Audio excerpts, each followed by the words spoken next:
लेकिन हमने बाकायदा सर्कल रेट पर ज़मीन खरीदी और उसकी रजिस्ट्री कराई, पैसा दिया, लेकिन जो बकाया पैसा है उसे भी देंगे। लेकिन अगर गलत तरीके से ब्याज पर ब्याज ब्याज पर ब्याज ठोक दोगे, जो गलत तरीका है तुम्हारा, तो इसका मतलब इतना अत्याचार तुम हमारे ऊपर करोगे, बुद्धि विहार इसलिए करोगे। अगर ये राम मंदिर होता तो क्या होता?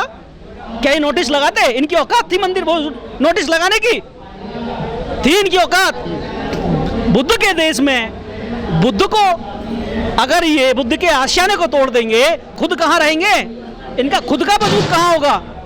जब भी भारत का प्रतिनिधित्व मंडल किसी देश में जाता है तो वहाँ पर कहता है मैं बुद्ध की धरती से आया हूँ, मैं बुद्ध का अनुयायी हूँ, कि जिसके नाम पर पूरे देश को चला रहे हैं, जिसके नाम पर पूरी सभ्यता को बांट रहे हैं, जिसने पूरी दुनिया को ज्ञान दिया है, जिसने पूरी दुनिया में सभ्यता स्थापित की है, उसके मंदिर को तोड़ देंगे, उसके घर को तोड़ देंगे। मंदिर, कितनी मस्जिद, कितने गिरजाघर अनऑथराइज्ड जमीन पर बने हुए हैं, मजार बने हुए हैं, क्यों नहीं नोटिस दे रहे हैं आप? औकात नहीं तुम्हारी, हिम्मत नहीं तुम्हारी नोटिस देने की, क्यों? अरे ये तो जमीन खरीदी हुई है भाई, रजिस्ट्री कराई हुई है हमारी। अगर आपको लीगल में काम करना है तो आप दीजिए ना। तो जुर्माना लीगली हुआ है, आप पे एक प्रशासनिक प्रक्रिया के तहत, कानूनी कार्रवाई के तहत आप पे जुर्माना किया गया है। तो हमने मना करा इस प्रक्रिया के लिए, हम स्वीकार तो कर रहे हैं, हमने कहा ना संवाद करते हैं ना। 1 रुपए का तुम 10 लाख रुपए बना दोगे, इसका मतलब ये थोड़ी है गलत तरीके से थोप दोगे सारी चीजें। लेकिन गौतम जी, ये जो जनपद है, महात्मा बुद्ध के नाम पर गौतम बुद्ध नगर है, गौतम बुद्ध यूनिवर्सिटी भी है, गौतम बुद्ध कॉलेज भी है, पंचशील कॉलेज भी है, और जो बहुत सारे पार्क हैं, प्रतिमाएं लगी हुई हैं, बड़े बड़े स्टेचू लगे हुए हैं महात्मा बुद्ध के। उस डिस्ट्रिक्ट में आज बौद्ध विहार पर खतरा मंडराया हुआ है। मैंने ओम भाई, मैंने पहले ही कहा, आप डिस्ट्रिक्ट की तो बात करें, डिस्ट्रिक्ट का तो नाम ही गौतम बुद्ध नगर रखा हुआ है, लेकिन ये देश ही, ये समूचा पूरा देश ही बुद्ध का है। जय जय जय जय जय भीम, जय भीम, जय भीम, जय जय जय जय जय भीम, जय भीम, जय भीम।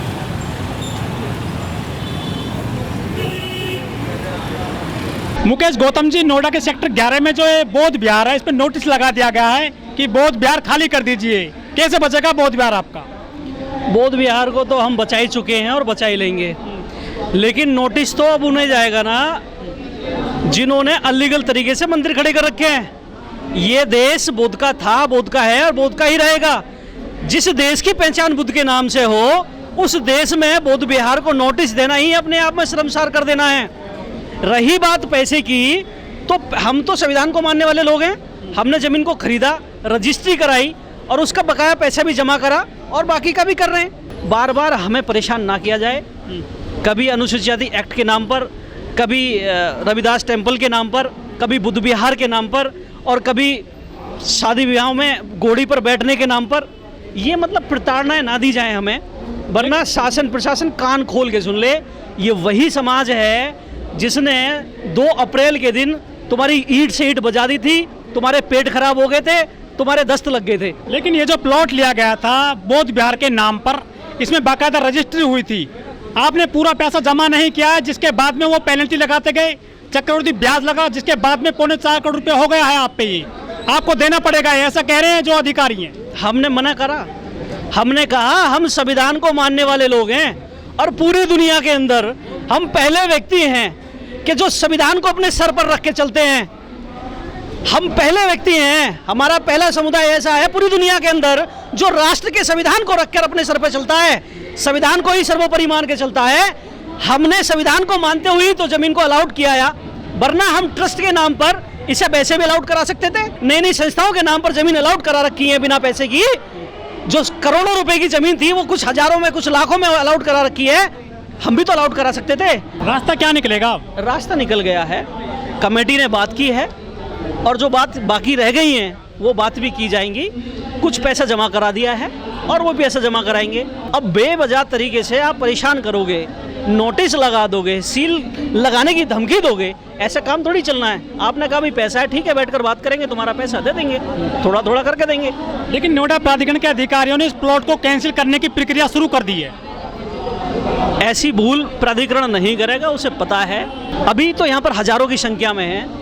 अगर कैंसिल करने की या इस पर सील लगाने की बात अगर प्रशासन के दिमाग में गलतफहमी आ भी गई तो यहाँ पर लाखों बुद्ध अनुयायी होंगे जो कि अथॉरिटी का दिमाग ठीक कर देंगे। लेकिन आंदोलन तो आपने दिल्ली के रविदास मंदिर के लिए भी किया था, लाखों की संख्या में, उसके बावजूद सुबह सुबह मंदिर तोड़ दिया गया था दिल्ली के तुगलकाबाद में। देखो मैं बता रहा हूँ, उसके लिए भी हमारे समता सैनिक दल के जो सम्मानित साथी थे उन्होंने कहा, मैं उसका एक रीज़न सबसे बड़ा ये है कि हमारे लोग ज़मीनी स्तर पर नज़र नहीं आते, हमारे लोग कुएं के मेंढक की तरह हो गए हैं। हो सकता है कि मेरे सम्मानित साथियों को कुछ को बुरा लगे जो ये वीडियो देख रहे हो, लेकिन सच्चाई यही है कि वो कुएं के मेंढक की तरह हो गए हैं कि जब बरसात आती है, जब समस्या आती है तो इकट्ठे हो जाते हैं, और जब समस्या का समाधान हो जाता है तो गायब हो जाते हैं। लेकिन यहाँ पर ये समस्या नहीं है, यहाँ कंटिन्यू लड़ते रहना पड़ेगा। ये व्यवस्था जो है ये हमारे 100% बिल्कुल खिलाफ है, 1% भी हमारे पक्ष में नहीं है, 100% हमारे खिलाफ है। लेकिन गौतम जी, बाबा साहब के नाम पर और महात्मा बुद्ध के नाम पर 10 लाख संगठन है आपके, कहाँ है आज वो? देखिए सभी संगठन कहीं ना कहीं कार्य कर रहे हैं, आप देख रहे हैं। ये जाएंगे क्या वो? मैंने क्या कहा, मैंने ये कहा आपसे कि यहाँ पर अभी हजारों की संख्या में लोग हैं, जरूरत पड़ेगी तो लाखों की संख्या में लोग होंगे। बुद्धिस्ट सोसाइटी ऑफ इंडिया कहाँ है? मैंने क्या कहा, धीरे धीरे लोग आ रहे हैं, बुद्धिस्ट सोसाइटी भी आएगी और दूसरे जो संगठन चल रहे हैं वो भी आएंगे, और जो नेता हैं हमारे वो भी आएंगे। जैसे जैसे जिसकी जरूरत महसूस होती रहेगी वो सब आएंगे, ऐसी बात नहीं है।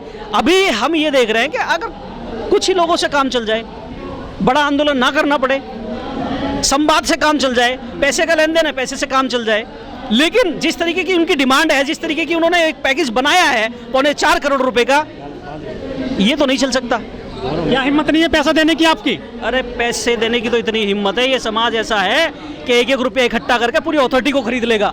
इस समाज को चैलेंज मत करो आप, पैसे देने की हिम्मत है ऐसा नहीं है, लेकिन उनके गलत तरीके की गलत नीतियों को थोपने पर हम क्यों स्वीकार कर लें? आप ये बात मानिए, बात अनुशासन की है, बात सम्मान की है, लेकिन बुद्ध थे, बुद्ध हैं और बुद्ध रहेंगे। लेकिन आपका बौद्ध विहार जा रहा है, मुझे ऐसा लग रहा है। जाएगा, इसके लिए हम आपसे जवान देते हैं, बुद्ध विहार नहीं जाएगा, नहीं जाएगा, नहीं जाएगा। इसके लिए हमें कुछ भी करना पड़े, बुद्ध विहार नहीं जाएगा। अथॉरिटी कान खोलकर सुन ले हमारी बात। लेकिन कुछ शासन स्तर पर कोई बात हुई है, लग रहा है आपको बुद्ध विहार वालों की? कमेटी बात कर रही है, कमेटी से हमारी बात हुई है, कमेटी ने बात की है, और समाज का हर व्यक्ति बुद्ध विहार को बचाने के लिए बुद्ध विहार के साथ खड़ा है। आंदोलन करना पड़ेगा, फंड इकट्ठा करना पड़ेगा, सभी काम के लिए समाज इकट्ठा है।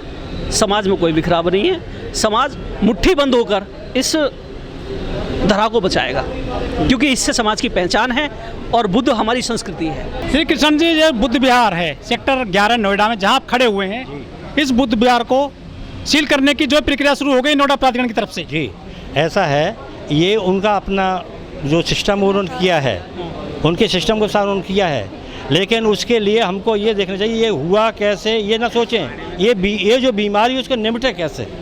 इसमें गलती किसकी मानते हैं आप? गलती किसी की हो, कमेटी की गलती नहीं मानते हैं? गलती तो है, तो कम भुगतिए ना आप। नहीं, उसका मुकाबला करना पड़ेगा। जो बीमारी हो गई किस कारण से हुई है, लेकिन उसको सामने उसका मतलब दवाई करना जरूरी है ना, इसको हमें निपटना जरूरी है। सबसे बड़ा है भगवान बुद्ध की तरह मध्यम मार्ग निकाल के। कोई शासन स्तर पर आपने मुलाकात करी अफसरों से? चल रही है, शासन में मुलाकात चल रही है, और जो हमारी जो चर्चा है वो अच्छी चल रही है, प्रगति पे है। ये जो करोड़ शब्द है इसको हटाना चाहते हैं। हाँ, इतने पैसा नहीं दे सकते? नहीं, कहाँ करोड़ शब्द हटा दो आप। इतने सारे बौद्धिस्ट हैं पूरे देश में। देने की बात नहीं है, देने की बात नहीं है, बात देने की नहीं है, बात जायज़ की बात और नाजायज़ की बात है। मतलब जो ये अब जुर्माना हुआ है नाजायज है? ये नाजायज़ है। लेकिन वो देखिए सुनिए, जैसे आप ये दबाव डाल रहे हैं, ऐसे 10 साल पहले भी तो डाल सकते थे। नोटिस तो आ रहे होंगे ना आप पे कि आप जमा करिए। अब 1-2-3 महीना से लगातार नोटिस दे रहे हैं आप। ये 10 साल पहले भी आप दे सकते थे, तो शायद उस समय हजारों में काम चल जाता, लाखों में काम चल जाता। लेकिन रविदास मंदिर भी तोड़ दिया गया था दिल्ली में। रविदास मंदिर का कोई हिसाब किताब नहीं था, इसका हिसाब किताब है। अंतराज नहीं है ये, वो अंतराज था वो। अरे वो तो 10 को पुराना था, वो बना रहने दो, रिटर्न में तो नहीं था। देखिए रिटर्न में ये था कि ये रविदास मंदिर की इतनी जमीन है, ये रिटर्न में नहीं था। आपका तो प्लॉट ही कैंसिल किया जा रहा है जहाँ पे आप खड़े हो। कैंसिल नहीं हो सका, इसके 33% पेमेंट हो चुकी है। इसकी तो 33% पेमेंट हो चुकी है, जो किस्त थी वो उन्होंने जमा नहीं करी, उसके बदौलत ये बात आई हुई है। अब उसको है कि मिलजुल के प्रशासन से मिलजुल करके, शासन से मिलजुल करके इसका रास्ता निकाला जाएगा, वो भी मध्यम रास्ता निकाला जाएगा भगवान बुद्ध के सिद्धांत पर, इसका सब काम होगा। और प्रगति पे रास्ता जो हमारी जो है ये बात प्रगति पे है, कोई वैसी नहीं है कि इधर हवा में टीचर लोग लगे हुए हैं, जो लोग यहाँ नहीं आ रहे हैं वो बाहर लगे हुए हैं। लेकिन अधिकारी सील करने आते हैं इसको, वो तो अपनी ड्यूटी करने आते हैं, कह रहे हैं सामान निकाल लो, सारा प्रतिमा निकाल वो लो। अपनी ड्यूटी करने आते हैं और ड्यूटी करके चले जाते हैं। वो भी नौकर पेशा आदमी हैं, उसमें हर समाज के आदमी आते हैं जो उनमें आते हैं, वो तो नौकर आदमी है। वो कहते भैया मुझे तो ऑर्डर मुझे आना पड़ेगा, है कि नहीं? उनकी वो तो अपनी नौकरी कर रहे हैं, उनकी ड्यूटी है, वो कहना है। लेकिन फिर भी हमें मौका तो मिला है ना, मौका मिला हुआ ना, तो इस मौके में हम इस अपनी बातचीत करके समस्या को सॉल्व निकल सकता है, ऐसी कोई बात नहीं।